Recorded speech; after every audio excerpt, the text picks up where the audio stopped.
حضرت ابو حذیفہ کے بیٹے سالم بن ابو حذیفہ کے نام سے پکارنے لگا۔ لیکن پھر قرآن کریم کی یہ آیت نازل ہوئی، سورہ احزاب کی آیت نمبر 5، اس کا ترجمہ آپ کے سامنے رکھیں گے کہ تم ان منہ بولے بیٹوں کو ان کے باپ ہی کے نام سے پکارا کرو، یہی اللہ کے نزدیک زیادہ عادل ہے۔ پھر اگر تمہیں ان کے باپ معلوم نہ ہو تو وہ دین میں تمہارے بھائی ہیں اور تمہارے دوست ہیں۔ یہ آیات نازل ہوئی اور ان آیات کے نزول کے بعد حضرت سالم بن ابو حذیفہ کے بجائے سالم بن مولا ابو حذیفہ کے نام سے مشہور ہو گئے۔ حضرت ابو حذیفہ ان کی بہترین پرورش کے ساتھ ساتھ بہترین تربیت کے بھی خواہش مند تھے۔ ایک روز انہوں نے حضرت سالم کو بلایا اور کہا، سالم آج سے بس تمہیں ایک ہی کام کرنا ہے، ایک ہی کام کرنا ہے، اور وہ یہ کہ آج سے تم روزانہ رسول اللہ صلی اللہ علیہ وآلہ وسلم کی بارگاہ میں جاؤ گے اور آپ سے قرآن سیکھو گے۔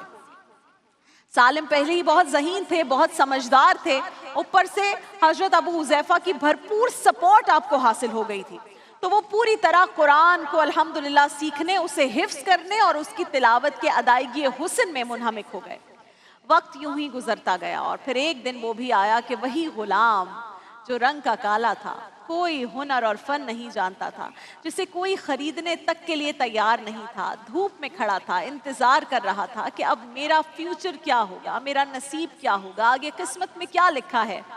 اسی غلام نے حسن قرات میں وہ مقام حاصل کیا کہ جب وہ آیات قرآنی تلاوت فرماتے تھے تو سامعین پر وجد کی کیفیت طاری ہو جاتی تھی، اور راہگیر رک رک کر، چاہے وہ ایمان لائے ہوں یا نہ لائے ہوں، ان کی تلاوت کے لیے رک جایا کرتے تھے، رک کر ان کی تلاوت کو سنا کرتے تھے۔ ام المومنین ہم سب کی ماں ام عائشہ صدیقہ رضی اللہ تعالیٰ عنہ فرماتی ہیں کہ ایک رات مجھے عشاء کے بعد رسول اللہ کے پاس حاضر ہونے میں ذرا سی دیر ہو گئی۔ آپ نے دیر سے آنے کی وجہ پوچھی تو میں نے عرض کی، یا رسول اللہ، میں نے ایک شخص کو مسجد میں خوبصورت قرات کرتے ہوئے سنا ہے، ایسی تلاوت اس سے پہلے، اما عائشہ کہہ رہی ہیں، ایسی تلاوت اس سے پہلے میں نے کبھی نہیں سنی۔ یہ سن کر رسول اللہ چادر اوڑھ کر حجرے سے باہر نکلے اور مسجد کی طرف تشریف لے گئے۔ کہتی ہے میں بھی پیچھے پیچھے چلنے لگی، وہ شخص ابھی بھی وہی موجود تھا اور اتنی حلاوت کے ساتھ عشق قرآن میں ڈوب کر تلاوت فرما رہا تھا کہ رسول اللہ کی آنکھوں میں آنسو آ گئے۔ سیدہ عائشہ فرماتی ہیں، اما عائشہ فرماتی ہیں رضی اللہ تعالیٰ عنہ کہ پھر رسول اللہ نے مجھ سے پوچھا، عائشہ کیا تم جانتی ہو یہ تلاوت کرنے والا کون ہے؟ میں نے عرض کی نہیں یا رسول اللہ، تو آپ نے فرمایا یہ سالم مولا ابی حذیفہ ہے۔ پھر فرمایا کہ اللہ کریم کا شکر ہے، رسول اللہ فرما رہے ہیں اللہ کریم کا شکر ہے جس نے اسے میری امت میں پیدا کیا۔ اللہ اکبر! یہ کلمات کون فرما رہے ہیں؟ جن کے قلب اطہر پر یہ کلام نازل ہوا ہے۔ کون فرما رہے ہیں؟ جو امام الانبیاء ہیں۔ کون فرما رہے ہیں؟ جن کی تلاوت کو سننے کے لیے اور جن کے پیچھے نماز پڑھنے کے لیے اللہ نے سارے انبیاء کرام کو بیت المقدس میں جمع کیا تھا۔ اللہ اکبر! جب ہجرت مدینہ کا وقت آیا تو نبی اکرم صلی اللہ علیہ وآلہ وسلم نے ابتدائی مرحلے میں صحابہ کے جس قافلے کو مدینہ منورہ روانہ فرمایا، ان میں سیدنا عمر فاروق رضی اللہ تعالیٰ عنہ کے ساتھ حضرت ابو حذیفہ اور سالم بن مولا ابو حذیفہ بھی شامل تھے۔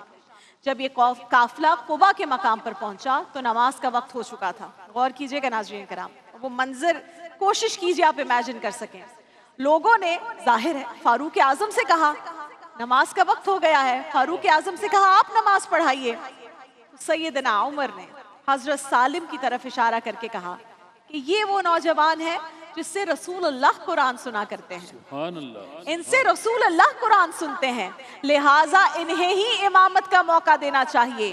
مدینہ کے یہودیوں نے جب انہیں امامت کرتے دیکھا اور حضرت عمر جیسے جلیل القدر صحابی کو ان کے پیچھے نماز پڑھتے دیکھا تو حیران ہو کر کہنے لگے کہ یہ وہی غلام ہے جسے کل تک کوئی خریدنے کے لیے تیار نہ تھا، آج دیکھو اس کی قسمت، اسے کتنی عزت مل رہی ہے کہ مسلمانوں کا امام بنا ہوا ہے۔